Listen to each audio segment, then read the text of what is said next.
and welcome to this Stratford Shakespeare Festival live webcast. I'm here with a person that you will recognize from that last clip, Gareth Potter, who plays Romeo, and of course Nikki James, who is going to be playing our Juliet this year. Welcome to both of you. Thank you. We're going to be coming back and we're going to be interviewing Gareth and Nikki, but before we do that, we want to take you behind the scenes and to meet one of the other actors in the production of Romeo and Juliet this year.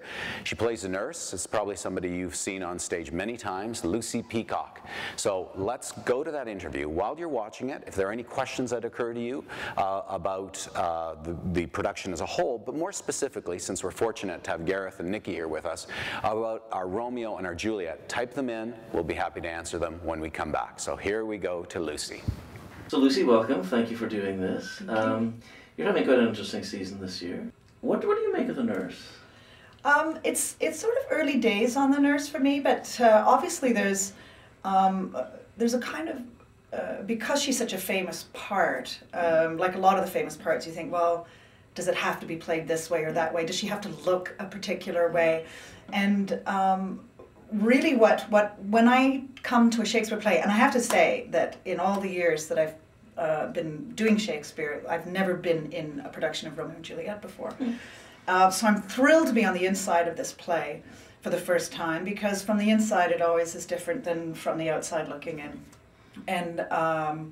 And at the first reading, I suddenly found myself crying my eyes out at the end of the play, because there I was from the inside of it, seeing the story unfold, and it's just such a devastating story. And so Nurse, what I like to do is go to the text, find what's in there, and also though be confident that what I can bring to it will be what is unique about this particular portrayal of the nurse. So right now it's about finding a relationship with Juliet. It's about finding her placement in the house, how familiar she is, how servant she is, or is she over familiar in the household and therefore has a little more power than one might imagine. And the comparison of Nurse Juliet to Lady Capulet and Juliet, and what the real mother-daughter relationship is compared to the nurse guardian relationship is. I'm imagining that the choices that she makes are not about so much her own survival. I don't think they're as selfish as that. I think they're truly a decision that she makes when she says to Juliet that she should forget about Romeo and marry Paris. I think she thinks that it's the right thing to do for Juliet's survival and her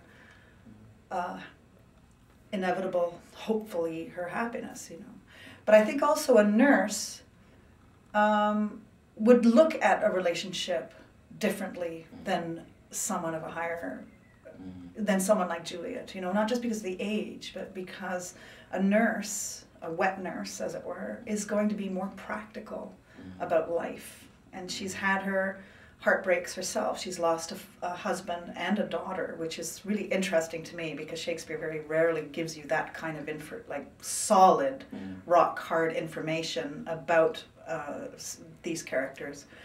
And that is certainly somewhere to springboard from. But I think it's about being practical. Now, you said you ended up crying after... I felt like such an idiot. I was just bawling.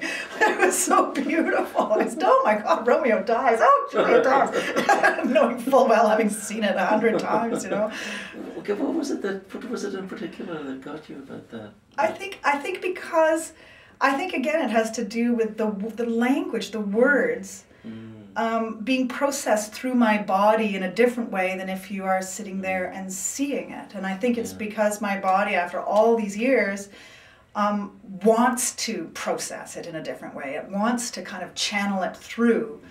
And it did. In the first reading, I listened very, very hard. I listened to it from a point of view in the text.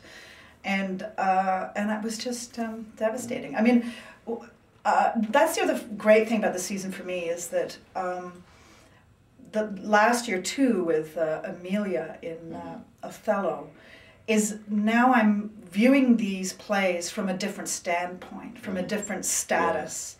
And they are very different from that point of view, as opposed to from the heroine or the queen or the princess, you know, point of view. It's a very different. It's a different viewpoint than it is from you know, a lower status person. And I remember with rehearsing Amelia last year, getting back to what you said about character stuff. And I kept sort of nagging David Latham, the director, about status and going, I'm sure that's the key. And I trust my instincts. You know, if there's a question to be answered, I listen to what the question is and pursue it as fully as I can. And in my mind, it was all about status. It was all about status. Where's Amelia, you know, in placement to Iago? Did she marry up? Did he marry down? What's her relationship with, you know, in, you know, her where she is with Desdemona? Is she a servant, a companion, and all that stuff? And I went on and on and on and on about this. And then we got to the first tech run, and I got my costume. And it was a beautiful red velvet costume. I went, oh, that's gorgeous. And then I got the apron, and I put the apron on, and I went, oh. Well, there it is, in a nutshell. It absolutely placed it exactly. It answered every question I needed answered, and it was just a little apron.